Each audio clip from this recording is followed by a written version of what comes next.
Hello students, the biomolecule इस chapter को हम लास्ट कई लेक्चर से डिस्कस कर रहे हैं। लास्ट लेक्चर में हमने प्रोटीन इस टॉपिक को स्टार्ट किया है। बायोमोलिक्यूल का सब टॉपिक है। प्रोटीन में हमने बेसिक प्रोटीन का इंट्रोडक्शन किया था और प्रोटीन से रिलेटेड कुछ स्ट्रक्चरल डिस्कशन हमने किया था।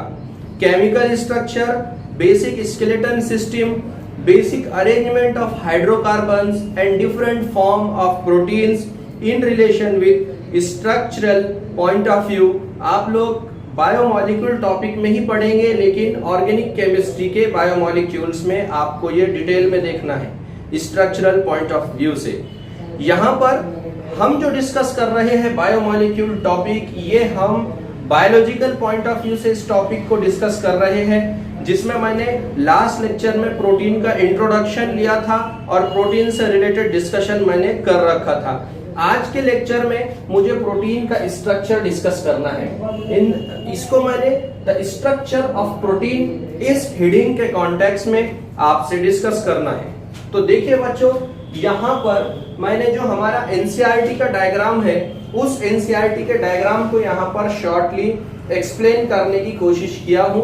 उसी डायग्राम को साइमल्टेनियसली मैं स्क्रीन पर भी आप लोगों से शेयर कर रहा हूँ। देखिए, कोई भी प्रोटीन होता है बेसिकली चेन फॉर्म में, तो उस चेन में बेसिकली दो एंड होते हैं। बेसिकली उसमें दो एंड होते हैं। एक होता है first terminal of amino acid और सेकंड जो लास्ट वाला होता है वो होता है right end of amino acid. अब इस अमाइनो एसिड को, जो कि हमने लास्ट लेक्चर में डिटेल में डिस्कस कर रखा था कि protein is nothing but a multiple form of amino acid.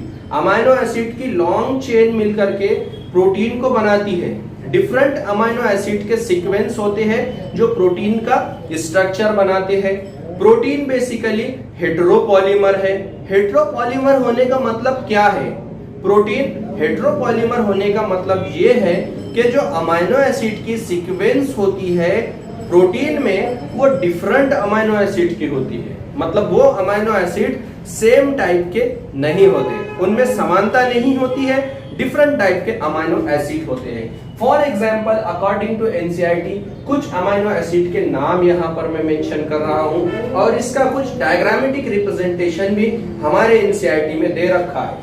तो बच्चों देखिए, यहाँ पर सेरीन है। सेरीन ये one type of amino acid है। सेरीन से अटैच है सिस्टीन, सिस्टीन के बाद टायरोसिन और फिर लास्ट में ग्लूटामिक एसिड। यहाँ पर ये लॉन्ग चेन है अमाइनो एसिड की। उसमें से कुछ पार्ट को यहाँ पर हमने हाईलाइट किया, इतने पार्ट को जूम किया है, इतना पार्ट कट किया और उसको जूम किया। तो यहाँ पर चार डिफरेंट टाइप के अमाइनो एसिड एक दूसरे के साथ चेन के फॉर्म में अटैच है। तो डिफरेंट अमाइनो एसिड है, इसका मतलब ये है कि ये हेटेरोपॉलीमर है। तो देखिए, यहाँ पर जो फर्स्ट एंड होता है जिसको हम लेफ्ट एंड भी कहते हैं। Left and basically and terminal से स्टार्ट होता है। लेफ्ट एंड ये एंड टर्मिनल से स्टार्ट होता है। काउंटिंग के हिसाब से इसको फर्स्ट अमाइनो एसिड हमने काउंट करना होता है। इसका जो भी राइट वाला एंड है, जिसे हम लास्ट एंड कह सकते हैं, last end of amino acid, इसको यहाँ पर हम सी टर्मिनल भी कह सकते हैं। सी टर्मिनल कहने का मतलब ये है कि यहाँ पर लास्ट वाला कार्बन होगा और इस साइड में लास्ट वाला नाइट्रोजन होगा। चूंकि अमाइनो एसिड क्या है? बेसिकली नाइट्रोजन का कार्बन हाइड्रोजन का मॉडिफाइड फॉर्म है। इन पर्टिकुलर ऑर्गेनिक मॉलिक्यूल से हमारे अमाइनो एसिड बनते हैं और अमाइनो एसिड से फिर प्रोटीन बनता है। बहुत सारे हमारे जो प्लांट्स ऑर्गेनिज्म है, फोटोसिंथेटिक प्रोडक्ट से जो हाइड्रोकार्बन्स बनाते हैं, उसमें कार्बन, हाइड्रोजन, ऑक्सीजन तो होता है लेकिन नाइट्रोजन नहीं होता। तो नाइट्रोजन आता कहां से है? नाइट्रोजन बेसिकली एटमॉस्फेयर में होता है।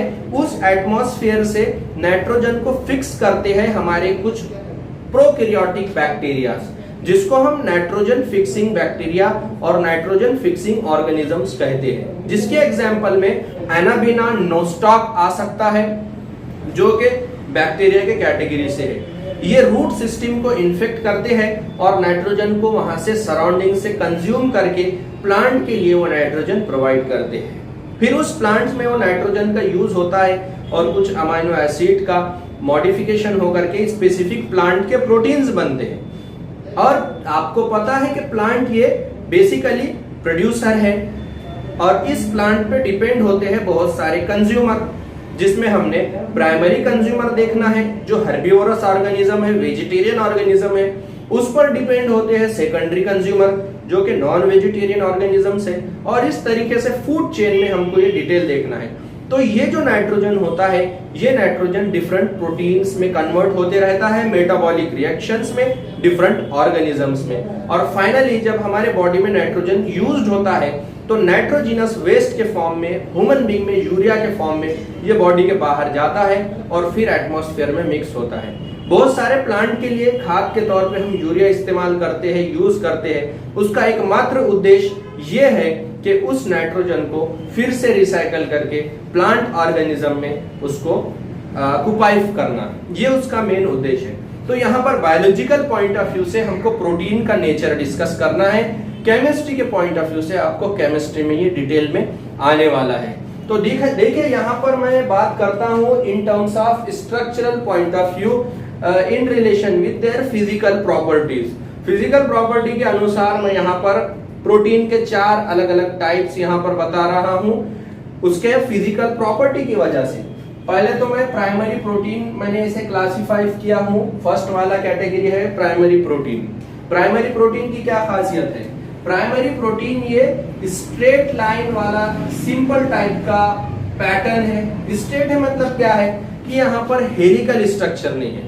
हेलिकल स्ट्रक्चर नहीं है मतलब प्राइमरी प्रोटीन को हम डीनेचर्ड फॉर्म का प्रोटीन भी कह सकते हैं और नॉन फंक्शनल प्रोटीन भी कह सकते हैं। मतलब आपको एक बात मालूम होना चाहिए कि जो प्रोटीन होता है ये एक्चुअली बहुत ज्यादा कॉम्प्लेक्स स्ट्रक्चर होता है। हमको पहले इसका पूरा मैं पहले ये 4 टाइप एक्सप्लेन करता हूँ और उसको प्रैक्टिकली समझाने की कोशिश करूंगा। जो सिंपल टाइप का प्रोटीन है बच्चों, सिंपल थ्रेड है प्रोटीन के, उसको हम प्राइमरी प्रोटीन कहते हैं। सिंपल प्रोटीन के जो थ्रेड होते हैं, छोटे छोटे प्रोटीन के टुकड़े होते हैं, उसको हम प्राइमरी प्रोटीन्स कह सकते हैं, जिसमें कोई राउंडेड स्ट्रक्चर और हेलिकल फॉर्म हमें दिखाई नहीं दे रहा है। सेकेंडरी प्रोटीन का ऐसा टाइप है जिसमें protein only right hand helical observe, मतलब जो यहाँ पर देखिए जो राइट साइड का पार्ट है उसमें हमको कुछ स्पाइरल स्ट्रक्चर मिलेगा और इस टाइप का जो प्रोटीन का पैटर्न होगा उसे हम सेकेंडरी प्रोटीन कह सकते हैं। उसके बाद टर्शियरी प्रोटीन की बात करेंगे। टर्शियरी प्रोटीन में क्या है? Long protein structure folded upon itself. मतलब क्या हुआ, जो प्रोटीन का स्ट्रक्चर था वो प्रोटीन का स्ट्रक्चर वो खुद से क्या हुआ, एक दूसरे पे पेच खा गया। एक दूसरे पे पेच खा गया मतलब वो स्पाइरल हो गया इटसेल्फ, खुद के स्ट्रक्चर पे, उसे हम टर्शियरी प्रोटीन कहते हैं। और लास्ट प्रोटीन का टाइप है वो है क्वाटरनरी प्रोटीन। क्वाटरनरी प्रोटीन में क्या खासियत है? Spheres arrange one upon another. मतलब क्या कि प्रोटीन के ऐसे बॉडीज बनेंगे, प्रोटीन के मान लो ऐसे बॉडीज बनेंगे। ये प्रोटीन का स्ट्रक्चर है, ये प्रोटीन के स्ट्रक्चर एक दूसरे पे अरेंज होंगे। एक दूसरे पे अरेंज होंगे मतलब एक दूसरे से अटैच होंगे और एक खास स्ट्रक्चर डेवलप करेंगे, एक खास स्ट्रक्चर डेवलप करेंगे और इसे हम क्वाटरनरी प्रोटीन कहते हैं। मतलब एक तो बात पक्की है कि क्वाटरनरी प्रोटीन ये कंडेंस फॉर्म है और स्ट्रक्चरली एक्टिव फॉर्म है। मतलब ये हुआ कि बेसिकली जो 4 टाइप के प्रोटीन मैं बता रहा हूं उसमें फंक्शनल प्रोटीन की अगर बात की जाए तो फंक्शनल प्रोटीन बच्चों टर्शियरी और क्वाटरनरी प्रोटीन है। एमसीक्यूज के पॉइंट ऑफ व्यू से बहुत ज्यादा इंपॉर्टेंट पॉइंट है। फंक्शनल प्रोटीन में टर्शियरी प्रोटीन भी आते हैं और क्वाटरनरी प्रोटीन भी आते हैं। क्वाटरनरी प्रोटीन ये बहुत ज्यादा कॉम्प्लेक्स स्ट्रक्चर होता है। टर्शियरी प्रोटीन भी कॉम्प्लेक्स होता है लेकिन क्वाटरनरी के कंपेयर में थोड़ा कम कॉम्प्लेक्स होता है। और सेकेंडरी प्रोटीन और प्राइमरी प्रोटीन की बात की जाए तो ये डीनेचर्ड प्रोटीन है। Denatured protein is nothing but a non functional protein, ऐसा प्रोटीन जिसका स्ट्रक्चर सिंप्लीफाइड हुआ है। अब इसको मैं रिलेट करता हूं हमारे डेली लाइफ से। देखिए बच्चों, आपके घर पे दूध आता है, आपके घर पे मिल्क आता है, तो मिल्क को आप डायरेक्टली कंज्यूम नहीं कर पाते। अगर करते भी है तो डाइजेशन में प्रॉब्लम्स आता है, तो आपको मिल्क को हीट प्रमोट करके गर्म करना होता है और फिर उसके बाद आप उसको यूज कर सकते हो, तो डाइजेशन में बहुत हेल्पफुल होता है। बेसिकली मिल्क में कैसीन प्रोटीन है जो कि टर्चरी प्रोटीन का फॉर्म है।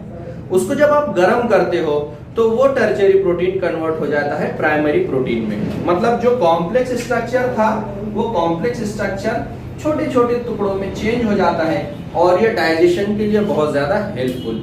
आप जो मीट वगैरह लाते हो, अगर आप नॉन वेजिटेरियन फूड कंज्यूम करते हो तो मीट को आपको क्या करना पड़ता है, हीट प्रमोट करना पड़ता है, जिसकी वजह से जो क्वाटरनरी प्रोटीन है एनिमल प्रोटीन उसका डीनेचुरेशन होता है और वो सिंपल टाइप के प्रोटीन में कन्वर्ट होता है जो डाइजेशन में हेल्पफुल है। अगर आप उसको पकाते नहीं हो वैसे ही अगर मीट खाएंगे तो डाइजेशन में हेल्पफुल नहीं होगा, क्वाटरनरी स्ट्रक्चर रहेगा, ठीक है। उस तरीके के एंजाइमेटिक ट्रीटमेंट्स हमारे बॉडी में नहीं होंगे। तो यहाँ पर एक बात समझ में आती है कि ये जो क्वाटरनरी स्ट्रक्चर है ये फंक्शनल प्रोटीन का ही एक फॉर्म है और टर्चरी स्ट्रक्चर भी ये फंक्शनल प्रोटीन का ही फॉर्म है।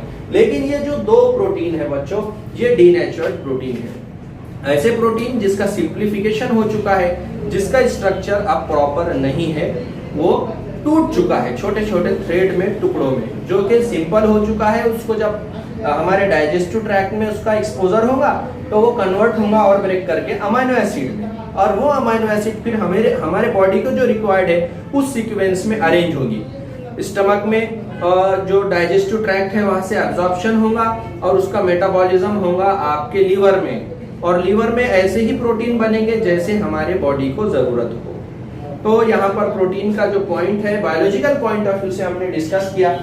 क्वाटरनरी प्रोटीन के एग्जांपल में हमारे एनसीईआरटी ने जो एग्जांपल दिया है आपको बुक में वो है हीमोग्लोबिन। हीमोग्लोबिन ये कैरियर प्रोटीन है, मतलब हमारे ब्लड का पार्ट है।